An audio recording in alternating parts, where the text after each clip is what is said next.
बिस्मिल्लाहिर्रहमानिर्रहीम। मेरा वीडियो बयान मैं अपने उन दो भाइयों वास्ते कर रहा जिहड़े लोग पाकिस्तान इंडिया बार्डर के नज़दीक नकल मकानी कर रहे हैं। मेरा नाम हसान अली नारू है।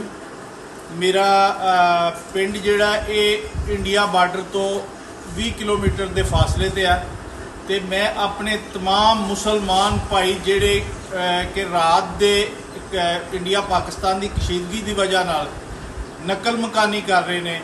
नारोवाल बार्डर, नारंग मंडी बार्डर, बदोमली और लाहौर के नज़दीक जिन्हें बार्डर के लोग रात परेशानी की वजह तो नकल मकानी कर रहे हैं, मैं उन्होंने अपना मैसेज देना चाहना कि मेरा डेरा, मेरा पिंड, मेरा घर हाज़र है उन्होंने वास्ते कि वो अपने माल मवेशी, अपने लोग घर दियां फैमिलियां लैके जो मर्जी आ सकते हैं।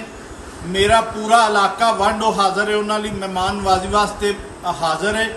और मैं चाहना कि जो लोग मजबूरन अपने घर बार छड्ड के घरों निकल रहे हैं उन्होंने नज़दीक तरीन मेरा घर उन्होंने वास्ते हाज़र है।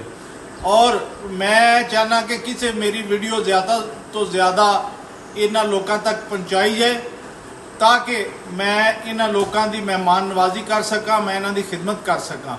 मेरा पिंड का नाम गुल्लोकी है, नारोवाल रोड, नारोवाल मरीद के रोड पर मौजूद है।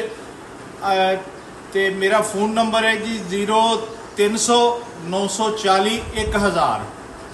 और मेरा सब दोस्तों के अपील है कि मेरी वीडियो को ज़्यादा तो ज़्यादा लोग जिहड़े परेशानी च मुबतला ने रात की ज़्यादा कशीदगी की वजह तो मैं उन्होंने खिदमत कर